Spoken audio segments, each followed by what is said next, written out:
يا عبادي الذين آمنوا إن أرضي واسعة فإياي فاعبدون كل نفس ذائقة الموت ثم إلينا ترجعون. Segala puji bagi Allah Jalla Jalaluh yang telah menghidupkan kita, membangunkan kita setelah Dia mematikan kita, dan kepadanya kelak kita akan dibangkitkan.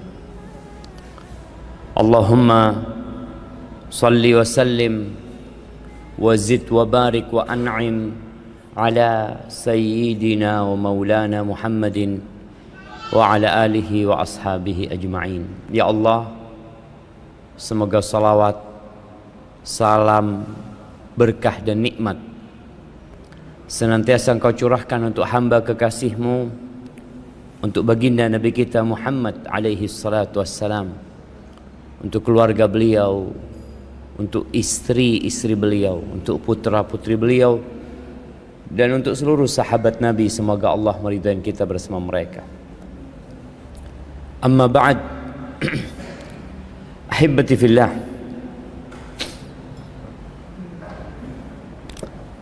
kenapa kita tadi nunggu agak lama untuk mulai? Karena adanya alat-alat yang di depan kita ini. Jadi sejatinya dakwah di masa sekarang itu sudah harus seperti ini. Kita dapat lihat di luar sana ada ribuan manusia yang mungkin tidak bisa hadir di mushola ini. Mereka ingin mendapatkan ilmu, mereka ingin belajar, dan COVID-19 itu mengajarkan kepada kita bahwa segala sesuatu telah dimudahkan oleh Allah Azza wa Jalla bagi orang yang benar-benar niat menuntut ilmu. Hampir setahun anak-anak nggak sekolah, di rumah, tapi tetap belajar, tetap menuntut ilmu, sehingga nggak ada alasan buat seorang muslim untuk tidak belajar ilmu agama karena beralasan masjidnya jauh, ustadznya nggak ada, kajiannya juga ya masih jarang. Karena sekarang dengan adanya media ini semua telah dimudahkan oleh Allah Azza wa Jalla. Semoga Allah memberikan kepada kita berkah, rahmat dan hidayahnya di masa yang sulit seperti ini. Ahibati fillah, Corona sudah melandai. Walaupun tadi malam sebelum tidur Ana sempat membaca ada 3 kota di Cina lockdown lagi. Moskow lockdown kembali karena ternyata COVID-19 belum berakhir. Dan kita tahu di masa yang baru-baru saja bagaimana banyak yang meninggal dunia gara-gara COVID-19. Sebagian mungkin kerabat kita, ada yang orang tuanya meninggal dunia, ada yang tetangganya, ada yang anaknya, ada yang sahabat-sahabatnya. Dan subhanallah, seakan-akan kita yang hidup sekarang ini lolos dari kematian. Alhamdulillah, selamat. Selamat dari apa? Selamat dari COVID-19, dan kita tidak akan selamat dari kematian. Nggak ada yang lolos dari maut. Ketika perang Ahzab tahun ke-5 Hijriah,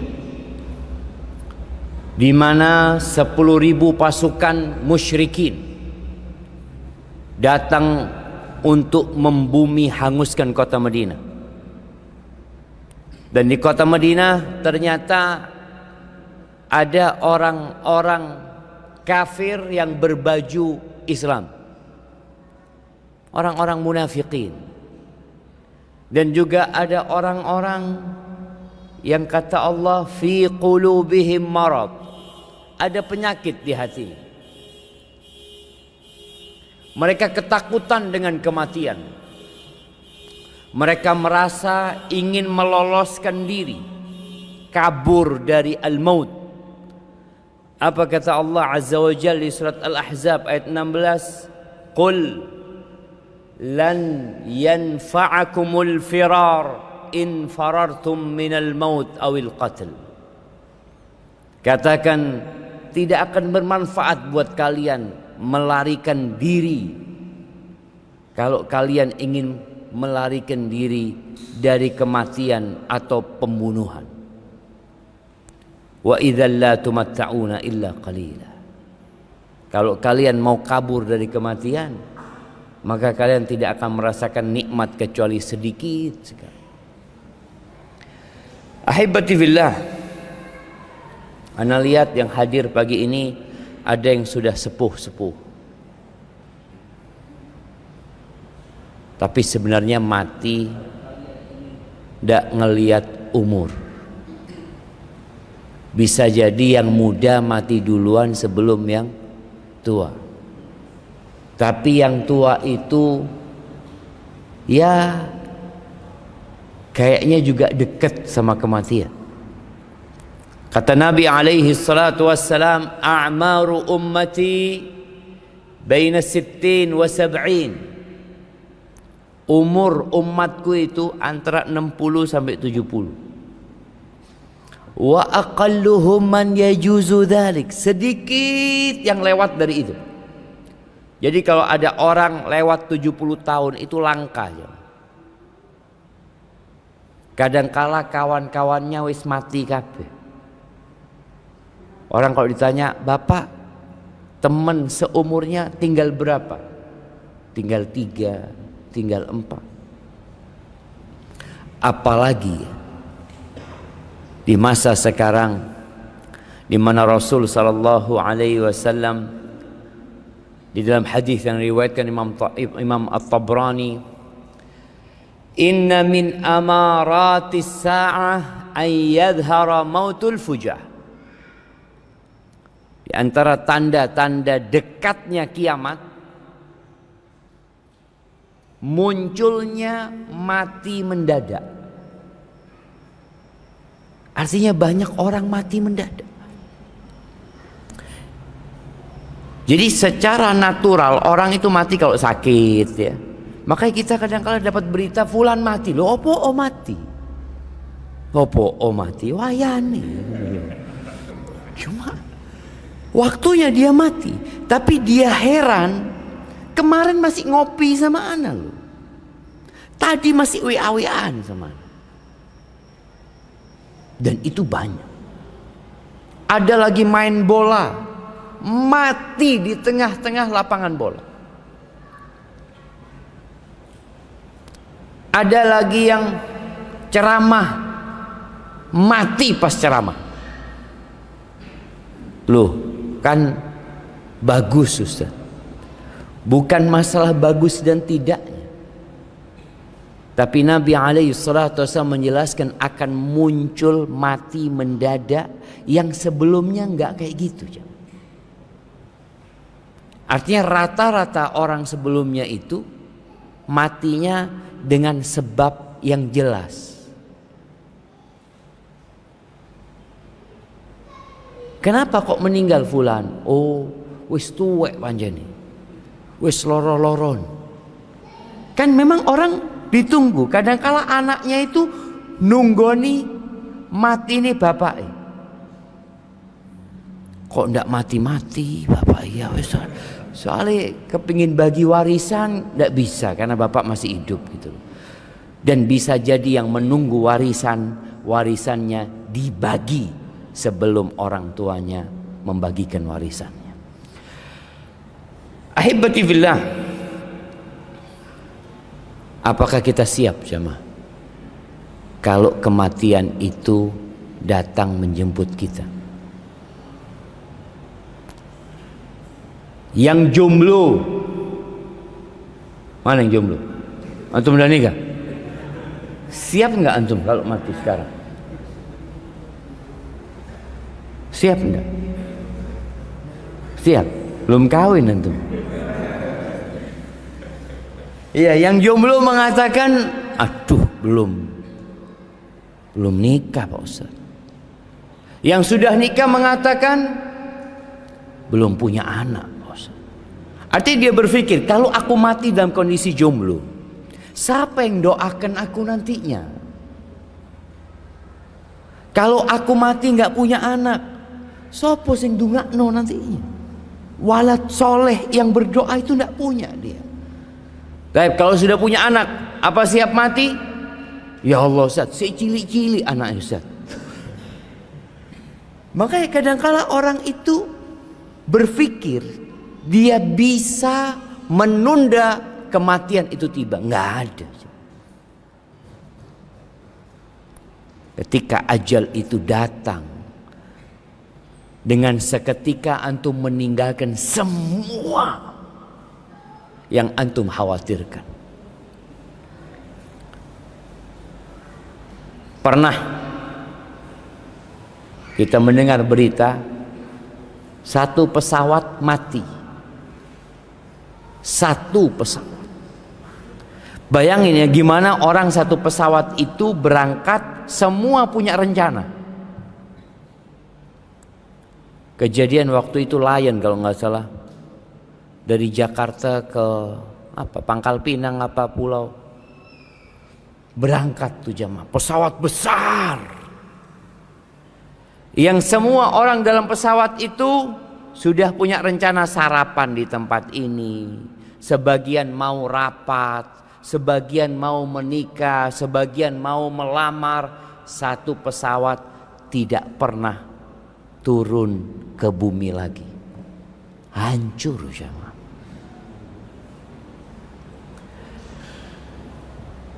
Maka kita harus siap setiap saat. Setiap sebelum tidur kita baca apa? Bismikallahumma amutu wa ahya. Dengan namamu ya Allah aku mati dan aku hidup. Bangun tidur kita baca, oh seurip, alhamdulillah alladzi ahyana ba'dama amatana wa ilaihin nusyur. Tapi ingat bakal mati kita. Selalu kita diingatkan agar kita memang siap jemaah. Kullu nafsin dha'iqatul maut. Semua yang bernyawa pasti merasakan kematian. Dan pengumuman kematian yang mungkin kita sering dengar, Inna lillah wa inna ilaihi raji'un, telah meninggal dunia fulan bin fulan. Suatu saat yang akan diumumkan itu nama kita. Oleh karena itu muslim harus siap setiap saat didatangi malaikat pencabut nyawa. Kalau kita lihat ulama-ulama terdahulu dari kalangan salafus saleh, mereka itu selalu mempersiapkan diri. Cerita Abdurrahman bin Mahdi, dia mengatakan, "Lau qila li Hammad ibn Salamah." Hammad bin Salamah salah satu ulama hadis. Kalau dikatakan kepada Hammad bin Salamah, "Innaka tamutu ghadan." Kamu besok mati. Dia nggak akan bisa menambah amalannya sedikit. Kalau kita dikatakan, ada yang ngomong karena kita sakit ini itu, dokter ngomong, "Mas kayaknya sampean ini tinggal 3 bulan lagi. Apa yang akan terjadi sama kita? Kita akan berubah. Yang tidak pernah ke masjid akan ke masjid. Yang biasa ngitung fulus, ngitung duit, sekarang bagaimana dia mengeluarkan uang tersebut? Kenapa? Ada dalam bayangan dia, bentar lagi aku mati loh. Wis loro-loron. Padahal Allah mengatakan innaka mayyitun wa innahum mayyitun. Kata Allah kepada Nabi alaihi salatu wasallam, sesungguhnya engkau mayit dan orang-orang adalah mayit. Kita ini udah divonis mati, nggak akan bisa lolos dari kematian. Seorang pelaku kriminal yang dihukum mati, kita akan ngelihat dia itu berubah. Banyak sholat, banyak zikir, banyak istighfar. Kenapa? Karena dia sedang menunggu eksekusi mati. Pernah tahu sama bandar narkoba yang divonis mati? Siapa? Freddy? Iya, Freddy Budiman. Bagaimana dia ketika mau divonis mati? Pakai gamis, sudah. Jidatnya hitam. Sudah berubah dia, karena aku is mati maring ini. Itu yang kadang kala hilang dari kita. Seakan-akan kita ini tidak akan mati. Ainama takunu yudrikumul maut walau kuntum fi burujim musyayyadah. Kata Allah, dimanapun kalian berada, pasti mati itu menghampiri kalian. Walaupun kalian berada di buruj. Buruj itu artinya sesuatu yang nampak. Seperti benteng, itu disebut buruj. Dan bintang itu juga disebut buruj. Wassama'i dzatil buruj. Walaupun kalian berada di bintang-bintang, orang sekarang berpikir kepingin bikin pemukiman di mana? Di Mars. Pikirnya kalau ke Mars tidak mati. Walau kuntum fi burujim musyayyadah. Silakan mau kemana kalian. Kita perlu siap-siap jemaah. Dan kematian ini sebuah keniscayaan yang kita sudah melihatnya. Cuma kita belum merasakannya secara langsung. COVID-19, Masya Allah. Pas bulan Juni, Juli ya, ada di kampung teman dia cerita, Ustadz, ini tidak biasa Ustadz. Seminggu 20 orang yang mati Ustadz, di kampung kita. Yang biasanya kita dengar berita kematian itu mungkin nggak, ya sebulan 2 kali, 3 kali. Tapi sehari 3 kali pengumuman kematian.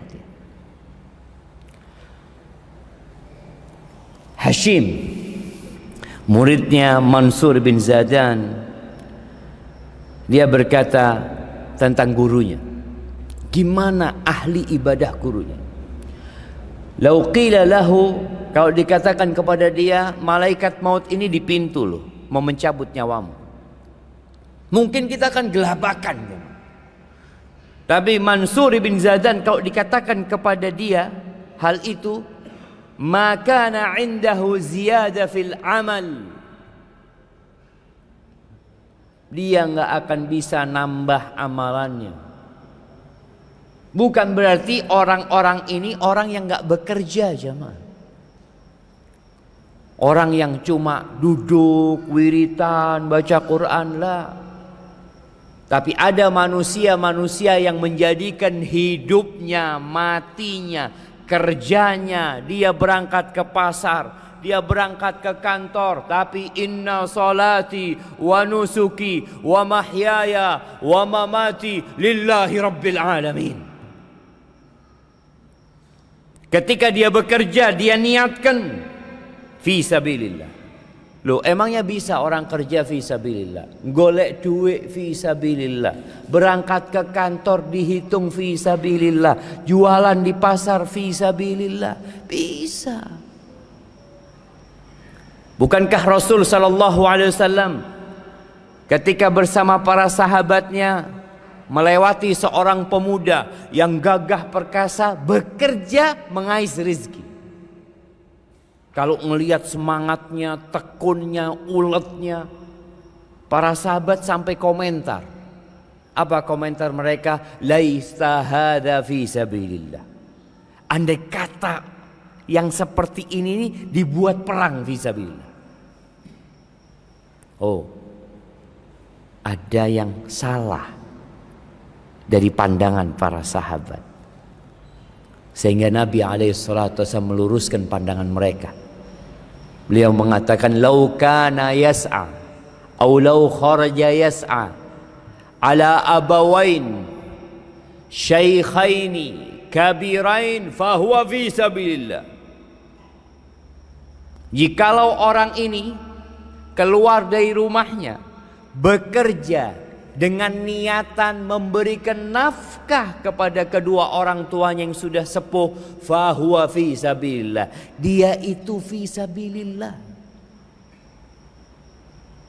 Kemudian kalau dia keluar bekerja ala sigharin lahu, untuk memberikan nafkah kepada anak-anaknya yang masih kecil, fahuwa fi sabilillah, dia juga terhitung di jalan Allah. Keluar dari rumahnya itu terhitung fi sabilillah. Yang ketiga, kalau dia bekerja, berusaha, yu'iffa nafsahu, dalam rangka untuk menjaga kehormatan dirinya, agar dia tidak jadi benalu di masyarakat, agar dia tidak mencuri, agar dia tidak meminta-minta. Mungkin niatan dia bekerja ingin menikah, menjaga kehormatan dirinya, fahuwa fi sabilillah, maka orang ini di jalan Allah itu. Tapi in kana kharaja yas'a riya'an wa mufakharatan fahuwa fi sabilis syaitan. Tapi kalau dia bekerja, berusaha dalam rangka pamer,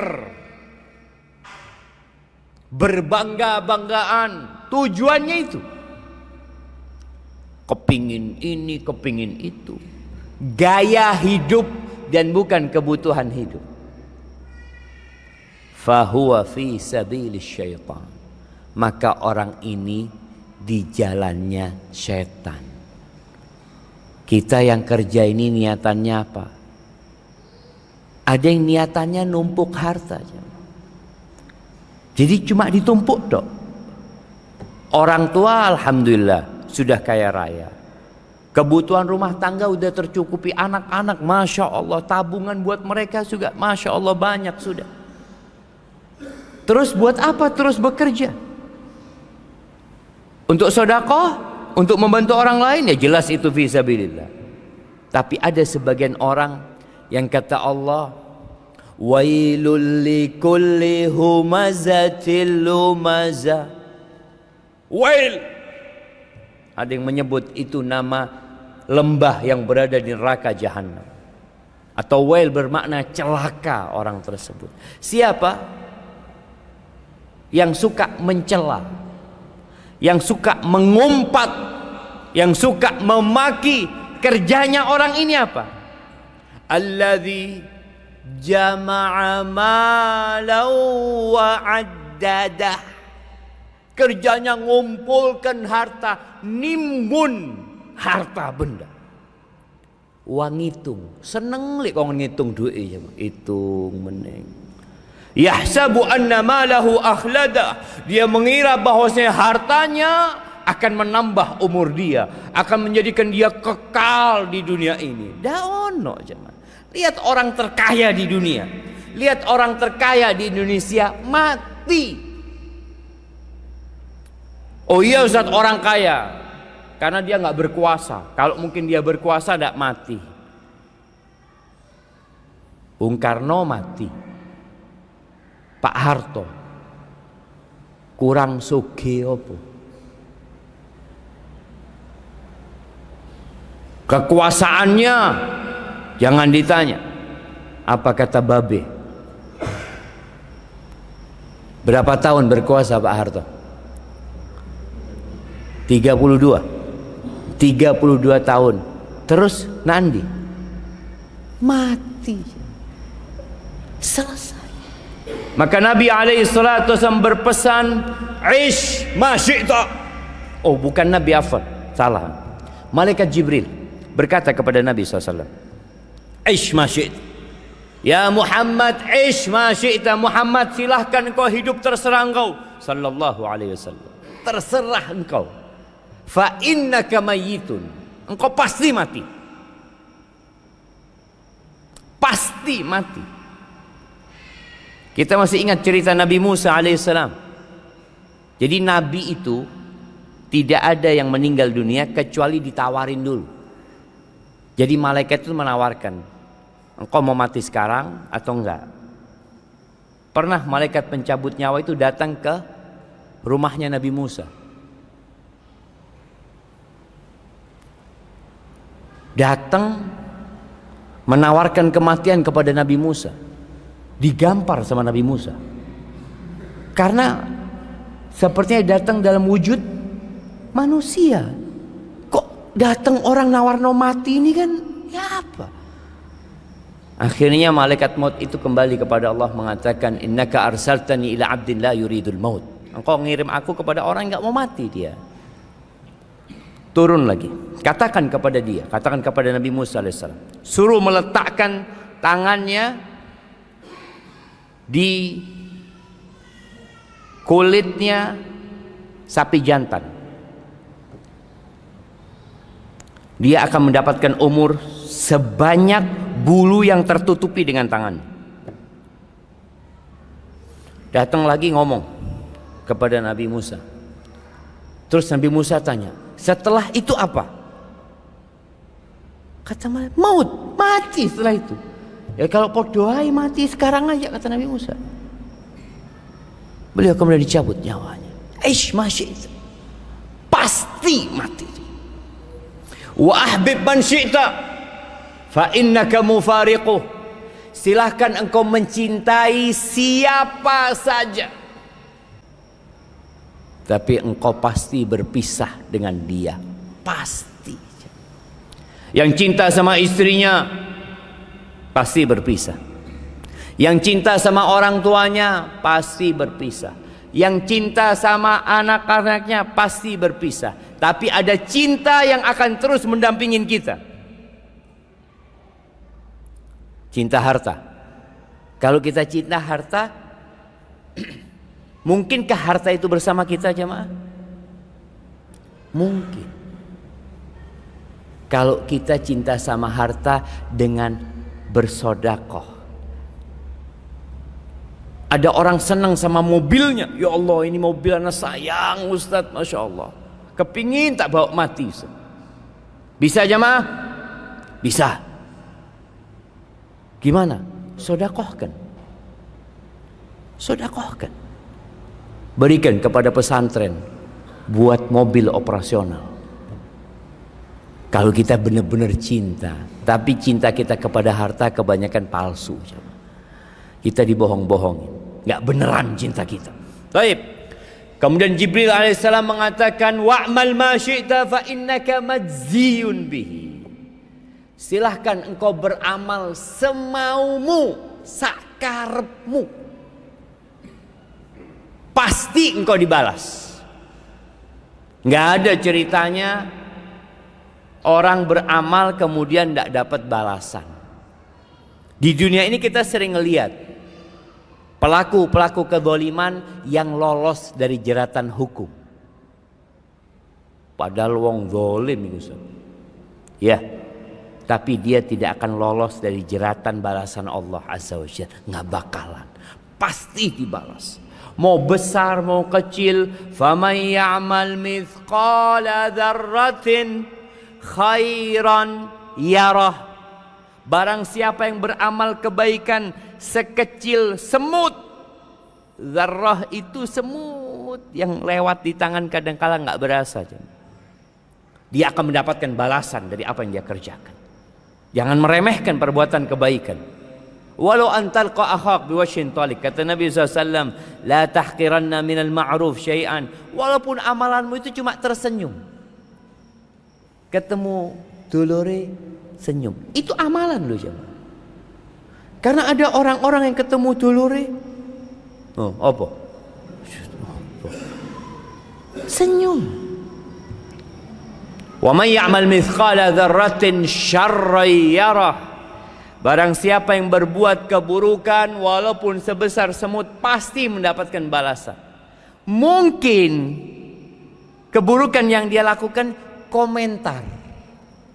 Kan sekarang orang komentar itu seakan-akan bukan amal baik wala amal buruk. Dia cuma komentar, dia pergi. Boleh jadi komentarmu bikin sakit hati orang. Engkau mungkin pergi dan lupa dengan komentarmu, tapi engkau akan mendapatkan balasan. Ma yalfidhu min qawlin illa ladaihi raqib atid. Tidak ada satupun yang keluar dari lisan manusia, ucapan baik dengan lisannya atau tulisannya, tentunya di situ ada malaikat yang mengawasi dan mencatat. Ahibati fillah, terus apa persiapan kita? Kalau kita sudah tahu kita nggak akan lolos dari kematian. Diriwayatkan oleh Imam Bukhari dan Muslim bahwa Nabi alaihi salatu wasallam bersabda, ma haqqu mri'in muslimin lahu syai' yusifi. Tidaklah ada seorang muslim, ya dia punya harta, dia punya sesuatu yang dia ingin mewasiatkan. Yabitu lailataini illa wa wasiyatuhu maktubatun indah. Dia bermalam 2 malam melainkan wasiatnya sudah dicatat. Yang punya harta lebih, yang dia sekarang mau sodakoh berat, orang suruh sodakoh 5M, aduh sah. Tapi wis mati kan enak. Kalau saya mati, 1/3 harta saya dibagikan buat masjid, buat musola, buat pesantren. Tulis. Kurang hartanya dengan dia berwasiat, kan enggak jemaah? Hartanya masih ada bersama dia. Tapi ini kesempatan buat orang yang memiliki kelebihan harta untuk bikin wasiat. Karena dia nggak tahu, boleh jadi siang ini dia mati. Oleh karena itu, Sa'ad bin Ubadah pernah datang menjumpai Rasulullah sallallahu alaihi wasallam. Dia mengatakan, "Ya Rasulullah, inna ummi matat wa ana ghaib." Ibuku meninggal dunia, wa ana ghaibun 'anil Madinah. Aku sedang tidak berada di Madinah waktu itu. Afa yanfa'uha idza tasaddaqtu anha? Apakah bermanfaat buat orang tuaku kalau aku buat ibuku, kalau aku sedekah buat ibuku? Qala na'am, kata Nabi, iya. Jadi sedekah setelah kematian, wasiat sebelum kematian, dan sedekah ketika sakit-sakitan, itu pahalanya berbeda dengan orang yang sedekah ketika sehat, segar, bugar. Karena orang tadi kita sebutkan kalau sudah mau mati ya sudah dia keluarkan hartanya. Tapi kalau dia merasa masih punya cita-cita, masih punya angan-angan, ya dia simpan. Tapi tetap kita dikasih kesempatan sama Allah bisa wasiat 1/3 dari harta. Ini kalau orang banyak uangnya. Duitnya cuma 20 juta, wasiat 1/3 buat masjid. Loh, ahli warisnya cuma 20 juta uangnya dia. Maka wasiat itu disunahkan buat orang yang punya harta banyak. Orang tua punya tanggung jawab dengan ahli warisnya. Bahkan Nabi SAW mengatakan nih, pesan buat para orang tua, innaka antadhara warathataka aghniya, engkau meninggalkan ahli warismu cukup hidupnya, kaya, punya harta, khairun, lebih baik loh, daripada engkau tinggalkan ahli warismu alatan yatakaffafunan nas, ahli warisnya miskin, akhirnya hidup minta-minta. Di mana orang tuanya?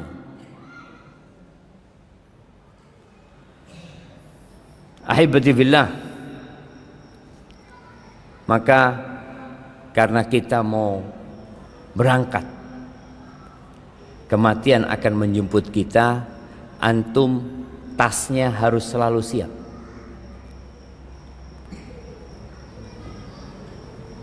Nabi SAW berpesan kepada Abdullah bin Umar, dipegang pundaknya Abdullah bin Umar bin Khattab dalam hadis riwayat Bukhari. Apa kata Nabi berpesan kepada dia? Kun fid dunya ka'annaka gharib au abiru sabil.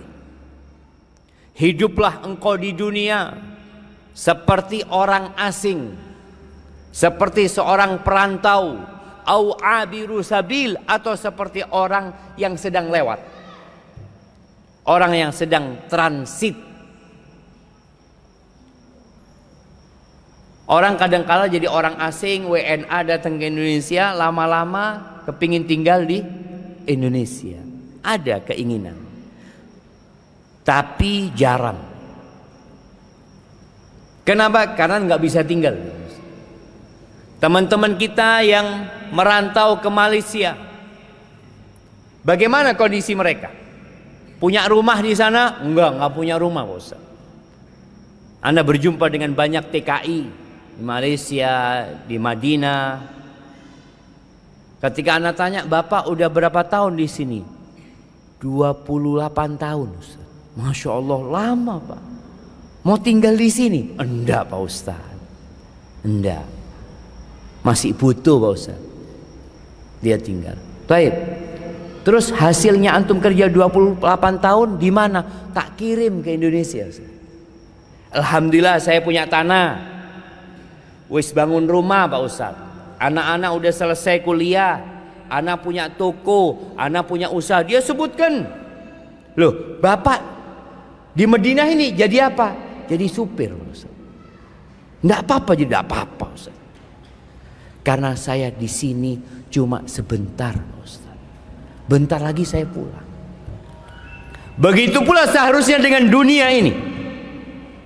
Antum kalau punya pikiran, kata Nabi SAW, gharib, itu orang asing yang sedang berada di sebuah tempat, dia nggak akan lama di situ. Selalu yang ada di benak dia, saya mau pulang. Dan dia selalu siap, apalagi kalau abiru sabil, orang yang transit. Antum lihat orang yang transit, orang berangkat ke Mekah via Malaysia. Dia berangkat naik Malaysia Airlines, turun di Kuala Lumpur. Apa yang terjadi dengan orang ini di Kuala Lumpur, di bandara Kuala Lumpur? Tasnya itu dibawa terus, ya. Sampai ke kamar mandi, ke toilet, kadang-kadang dimasuk no bisa. Kenapa? Siap-siap, saya mau berangkat. Nanti dia berangkat ke restoran, makan dulu, lihat jam. Dari tadi kok ngeliat jam, Pak? Iya, saya mau berangkat. Dia selalu siap. Lalai dikit, ketinggalan pesawat. Bisakah kita seperti itu? Yang seperti tadi ulama salaf selalu siap. Mau datang kematian, ana berangkat sudah. Kenapa? Barangnya sudah siap semua, sudah di packing, tinggal berangkat. Abdullah bin Umar memberikan nasihat setelah dia mendapatkan wasiat dari Nabi SAW.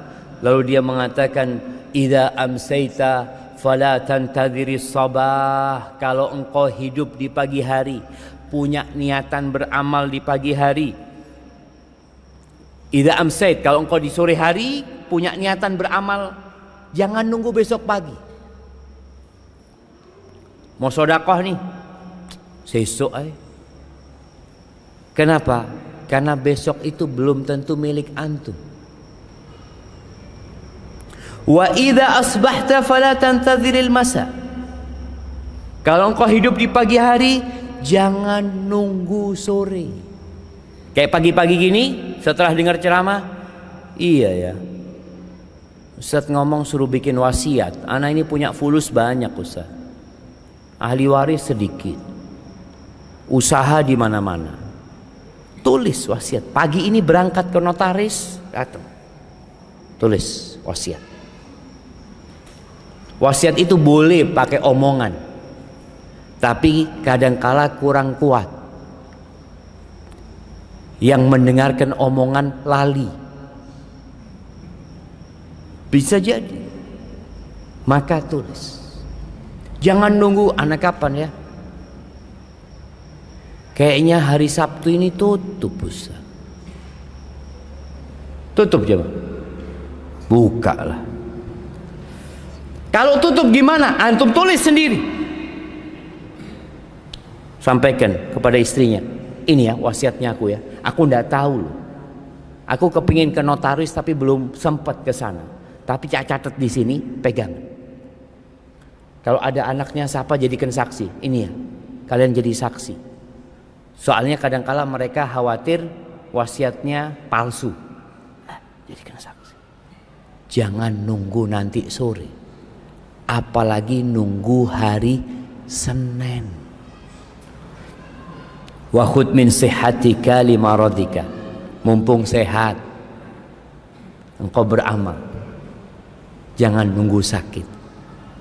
Nih, banyak orang punya niatan haji, punya niatan umroh. Tapi kapan? Nanti Ustaz. Li wis tuwek. Kenapa di Indonesia ini rata-rata jemaah haji itu tua? Kenapa jemaah? Oh, karena mereka mampunya wis tuwek Ustaz. Oh iya, nggak masalah kalau seperti itu sebabnya. Tapi banyak di antara mereka yang ketika muda sudah mampu. Tapi dia selalu berpikir bagaimana uang ini jadi modal, diputar buat ini, diputar buat ini. Ketika dia aku si enom, masih muda saya ini. Nantilah haji itu ya kalau sudah tobat. Maka orang berpikir haji itu buat orang yang tobat. Haji itu buat orang yang tobat apa orang yang mampu? Yang mampu. Ada kewajiban yang itu seharusnya membuat dia berangkat. Jangan nunggu tua sakit-sakitan baru mau berangkat haji. Apalagi sekarang ada aturan mungkin yang umur berapa nggak bisa berangkat umroh, nggak bisa berangkat haji. Ambil ketika kau sehat berangkat. Wa min hayatika limautika. Nih pesannya, ambil bekal dari kehidupanmu ini untuk kematian. Ahibati fillah, maka segera bertobat sebelum datang kematian. Kita semua berbuat dosa. Jangan sok suci. Kata Nabi SAW, Inna Allah yabsutu yadahu bil-lail liyatuba musi'un nahar. Sesungguhnya Allah membentangkan kedua tangannya di malam hari agar pelaku dosa di siang hari bertobat. Wa yabsutu yadahu bin-nahar, dan membuka tangannya di siang hari agar yang tadi malam berbuat dosa pagi ini wis tobat.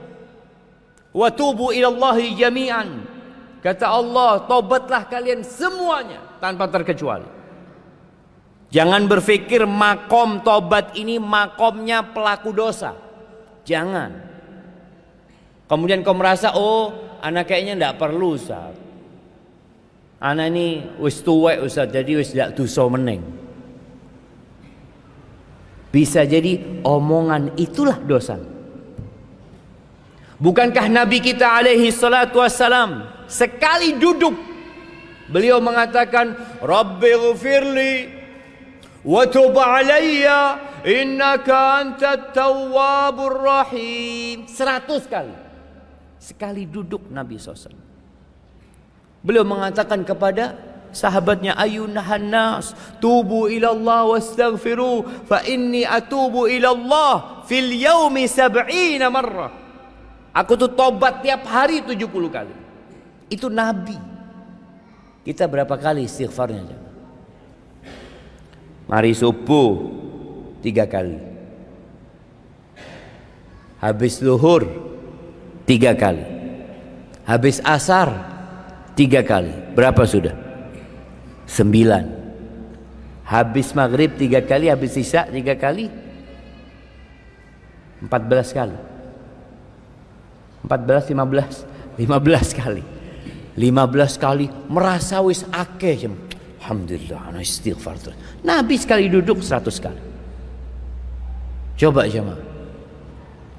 Untuk mempersiapkan kematian ini, paling tidak antum punya amalan tiap hari istighfar 100 kali. Terserah waktunya. Antum kapan bisanya? Ana bisanya habis subuh, Ustaz. Tafadhol. Ana bisanya kayaknya habis asar. Tafadhol. Ana bisanya malam kayak. Bismillah. Antum kalau lihat penghuni surga itu, apa kata Allah? Kanu qalilan minal laili ma yahja'un. Penghuni surga itu tidur malamnya sedikit jemaah. Salat malam. Wabil ashari hum yastaghfirun. Dan di waktu sahur mereka istighfar, mohon ampun sama Allah Azza wa Jalla. Maka perbanyak istighfar kita, kemudian perbanyak sedekah, kemudian berangkat ziarah kubur. Kadangkala kita ini ndak ziarah kubur kecuali lek nganterno wong mati. Oh, ziarah kubur bid'ah. Terusno. Titik-titik bid'ah. Siapa yang bilang ziarah kubur bid'ah? Sunnahnya Nabi SAW. Beliau kata Aisyah cerita, hampir setiap Nabi bermalam di rumahnya Aisyah. Pas tengah malam, beliau berangkat ke Baqi ziarah kubur. Dan beliau alaihi salatu wasallam mengatakan, ala kuntu nahaitukum an ziyaratil kubur. Ingat dulu aku melarang kalian ziarah kubur. Sekarang fazuruha, ziarahi kuburan itu. Kenapa? Fa innaha tudzakirul akhirah. Ziarah kubur itu mengingatkan akhirat. Ojo ziarah kubur untuk ingat dunia. Enggak. Ziarah kubur, iya kuburnya siapa aja jemaah. Enggak harus kuburnya orang tua kita, kuburannya ustadz kita, enggak.